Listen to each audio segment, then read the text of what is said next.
नमस्कार।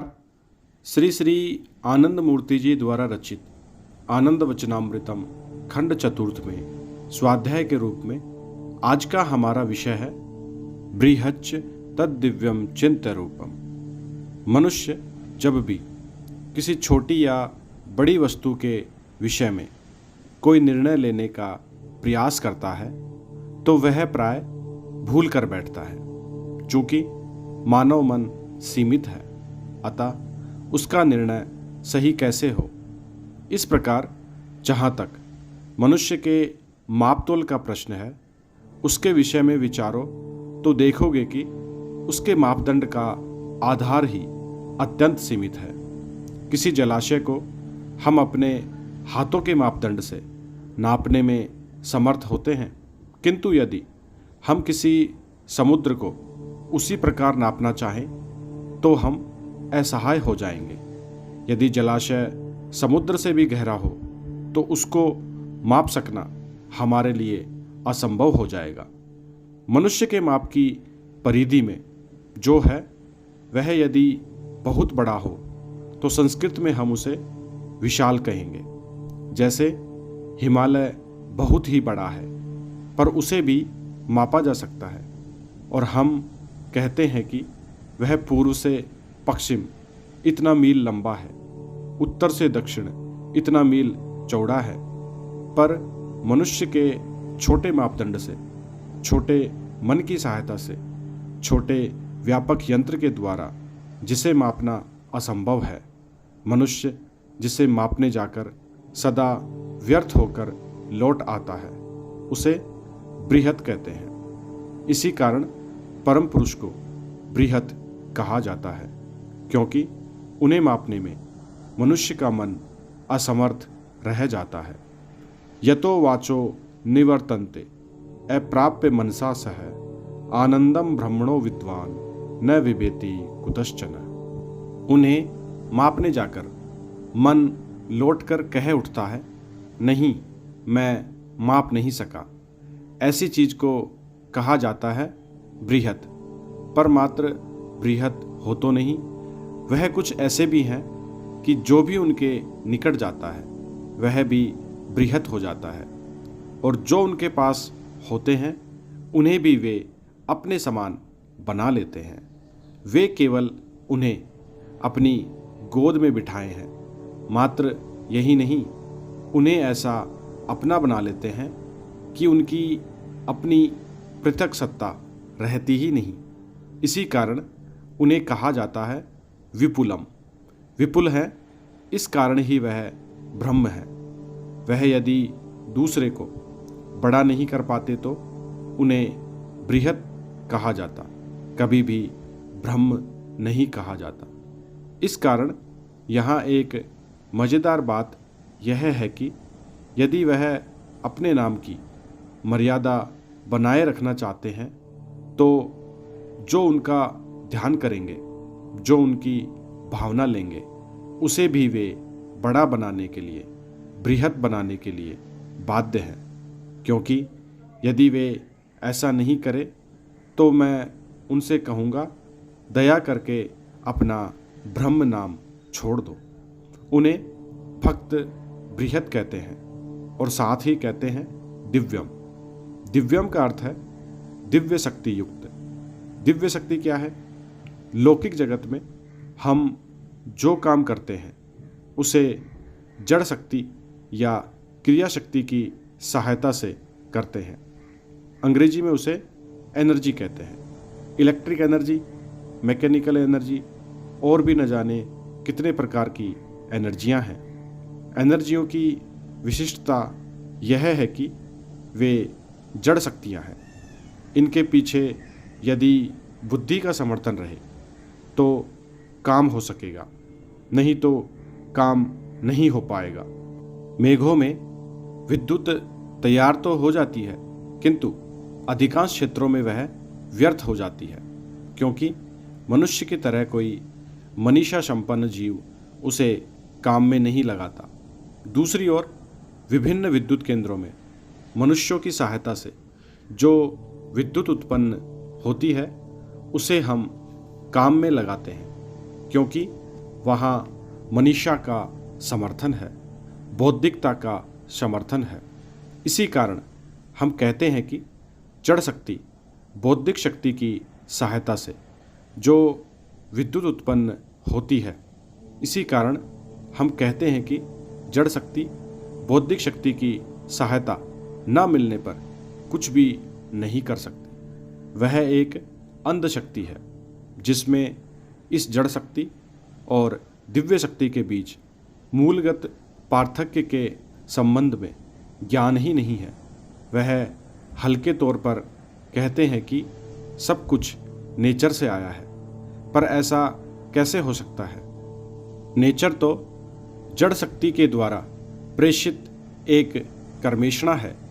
इसके पीछे किसी प्रकार की बुद्धि का समर्थन नहीं है। नेचर कुछ मौलिक कर्म नहीं कर सकती। नेचर इस प्रकार के एक सुविन्यस्त विश्व ब्रह्मांड को नहीं बना सकती। उसका तो कुछ भी नहीं है, वह तो अंध शक्ति मात्र है। इसके पीछे है दिव्य शक्ति। दिव्य शक्ति है क्या? यह जो मन है, जिसे हम चित्ताणु इक्टोप्लाज्म कहते हैं, उस चित्ताणु से ही मन आता है। यह मन जड़ शक्ति को चला रहा है और इन चित्ताणुओं को जो बनाता है वह और भी सूक्ष्मतर सत्ता है। वह है दिव्य शक्ति, अर्थात विश्व ब्रह्मांड के सभी स्पंदनों के पीछे जो शक्ति निहित है उसे ही मैं दिव्य शक्ति कहता हूँ। Vibrational force behind all vibrating entities. वह केवल बृहत है, ऐसा ही नहीं, वह दिव्य शक्ति भी है और वह दिव्य शक्ति ही प्रत्यक्ष रूप में समस्त जड़ शक्तियों का संचालन करती है, जिसके फलस्वरूप यह विश्व ब्रह्मांड तैयार हुआ है, नियम को मानकर चल रहा है। नियम कहीं भी टूटता नहीं। कहीं कहीं मनुष्य बुद्धि की सहायता से जड़ शक्ति का नियंत्रण करते हैं। मनुष्यों ने शहरों का निर्माण किया, विद्युत केंद्रों का निर्माण किया, नाना प्रकार के अभियान चलाए। हर एक में मनुष्य की मनीषा काम कर रही है और वे उस मनुष्याकार के माध्यम से ही काम करते चल रहे हैं। यदि मनुष्य यह सोचे कि मैं अपनी शक्ति से मनुष्य बनकर कार्य कर रहा हूँ, तो वह गलती करता है। मान लो कोई बहुत बड़ा पंडित 30 विषयों में एमए है, पर वह हठात पागल हो गया, तब वह विद्या कहाँ चली गई? लोग उसे दिखा दिखा कर कहेंगे कि यह मनुष्य एक जमाने में बहुत बड़ा पंडित था, पर आज तो पागल है। यही तो मनुष्य के बुद्धि की सीमा है। इसी कारण कहा गया है, बृहच्च तद्दिव्यम चिंतरूपम सूक्ष्माच्च तत् सूक्ष्मतरम विभाति दूरात् सुदूरे तद्देहांतिके च पश्चात् स्वीहैव निहितम गुहायाम।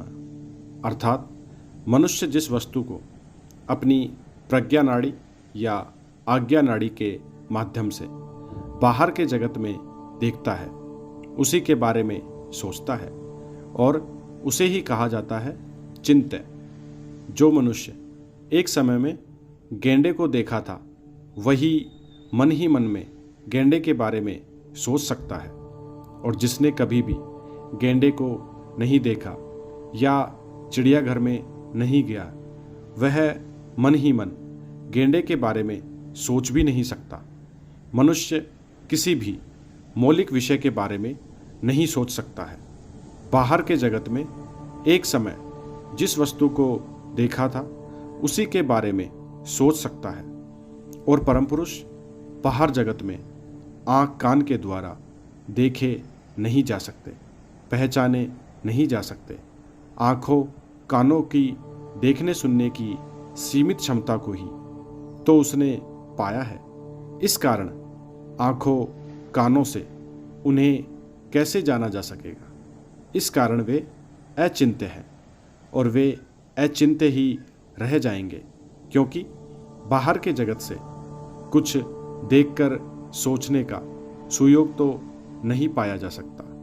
इस कारण उसे कहना पड़ेगा, तुम कैसे हो हम जानते नहीं, पर तुम जैसे भी हो मैं तुम्हें प्रणाम करता हूँ। परम पुरुष सदा से ही मनुष्य के चिंतन के बाहर रह गए हैं, इसलिए भक्तजन बहुत बुद्धिमान है और ज्ञानीजन मूर्ख हैं।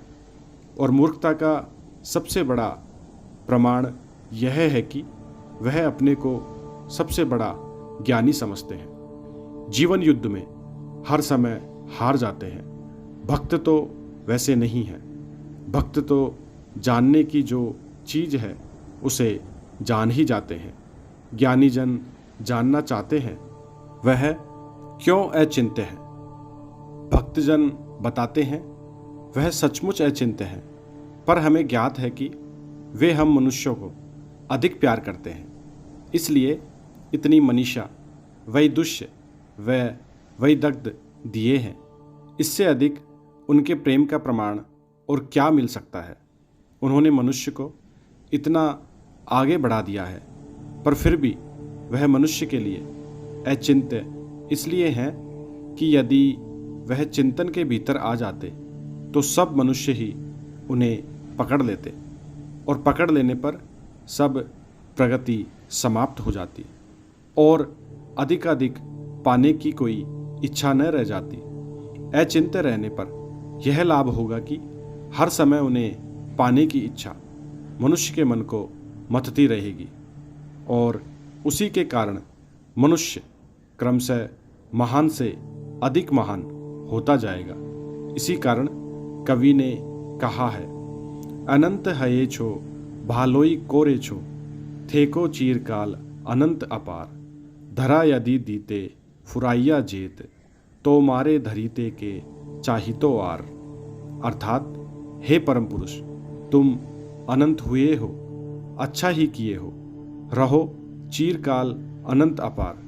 पकड़ में आने पर यदि तुम शेष हो जाओगे तो ऐसा जानने पर तुम्हें पकड़ना ही कौन चाहेगा।